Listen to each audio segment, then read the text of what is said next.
आज अब भी गुरुदेव श्री का प्रवचन है, जाके सुन लेना, कितना मार्मिक प्रवचन है। अभी मैंने थोड़ा ही सुना है।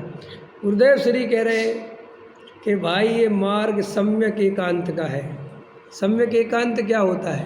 सम्यक एकांत का मतलब है कि जहाँ पर्याय का ज्ञान है लेकिन पर्याय की दृष्टि नहीं है, जहाँ श्रद्धा में एक त्रिकाली ध्रुव अकेला ही बसा हुआ है, अपनापन केवल उसमें ही है, तो पर्याय है कि नहीं? द्रव्य में है पर मेरा स्वरूप नहीं। पर द्रव्य के साथ आत्मा का निमित्त नैमित्तिक संबंध है कि होगा, लेकिन मेरा नहीं, क्योंकि निमित्त नैमित्तिक संबंध पर्याय के साथ होता है, द्रव्य के साथ। और मैं कौन हूँ? पर्याय के द्रव्य। तो गुरुदेव श्री ले रहे थे ऐसा सम्यक एकांत चाहिए, लेकिन अज्ञानी इसे एकांत कहता है। क्या कहता है? मिथ्या एकांत। किन लोगों के यहाँ तो एकांत है, ये तो पर्याय की बात ही नहीं करते, ये तो राग देश को स्वीकार नहीं करते, ये तो मानते ही नहीं, ये तो आत्मा को शुद्धि मानते हैं। भाई द्रव्य स्वभाव से आत्मा शुद्ध है, जो प्रतीति करने लायक है, अपनापन करने लायक है। और पर्याय में जो राग देश है उसका ज्ञान होता है, उसका ख्याल में है कि पर्याय में राग देश है, लेकिन वो एकत्व ममत्व कर्तृत्व भोक्तृत्व करने लायक नहीं है। यही वस्तु का स्वरूप है, यही आचार्यों ने बताया है। जैन दर्शन में पर्याय को स्वीकार किया, लेकिन पर्याय की प्रतीति मिथ्या दर्शन ने बताया। ये प्रतीति माने होता है अपनापन। देखो, हमें आप लोगों का ज्ञान है कि अनिल जी हैं, ये देवेंद्र जी हैं, इस ज्ञान में क्या प्रॉब्लम है कोई प्रॉब्लम? कोई प्रॉब्लम नहीं। लेकिन अनिल जी मेरे हैं, अब यहाँ से प्रॉब्लम है, ये प्रॉब्लम है। ऐसे पर्याय के ज्ञान में कोई दिक्कत नहीं है, लेकिन ये पर्याय मेरी है, इसका कर्ता भोक्ता मैं हूँ, यहाँ से प्रॉब्लम है। यहाँ से तुम्हारा संसार खड़ा होता है। तो गुरुदेव श्री ले रहे थे कि भाई ये सम्यक एकांत के बिना सम्यक दृष्टि नहीं हो सकता। एक बात।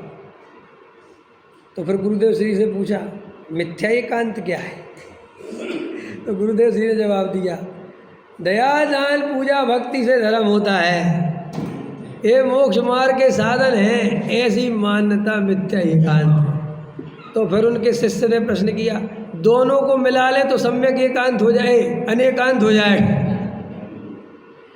क्या उत्तर दिया कि दयादान पूजा भक्ति को और आपके द्रव्य दृष्टि को दोनों को मिला लेंगे तो सम्यसन जल्दी हो जाएगा। ऐसा लगता है अपने को कि नहीं? बोलो। अच्छा, आप लोग सम्यसन जल्दी किसको का किसको मानते? क्या अंदर में प्रतीति है अपने? बताओ। ऐसे मुझे कई लोग मिलते, होशियार चंद, उनका नाम होशियार चंद है।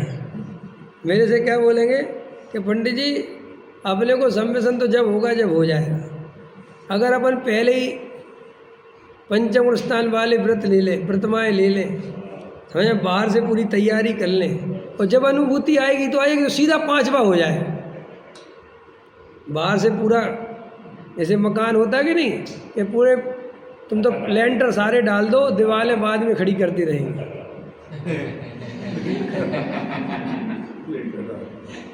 ऐसे देखे नहीं तुमने?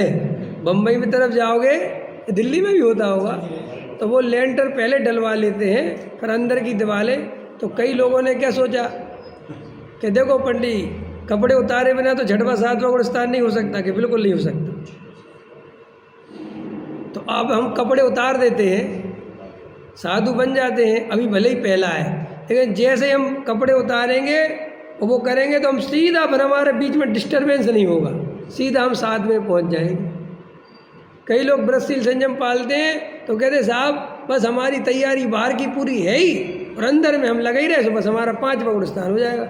भाई साहब, ये मान्यता ही मिथ्यात्व है।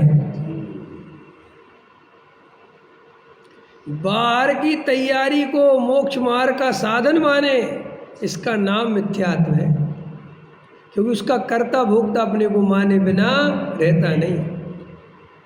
गुरुदेव श्री ले रहे थे सम्यक दर्शन के बिना, सम्यक दर्शन जब होगा सो होगा, पहले व्रतों का अभ्यास तो कर ही लो, काम तो आएगा ही।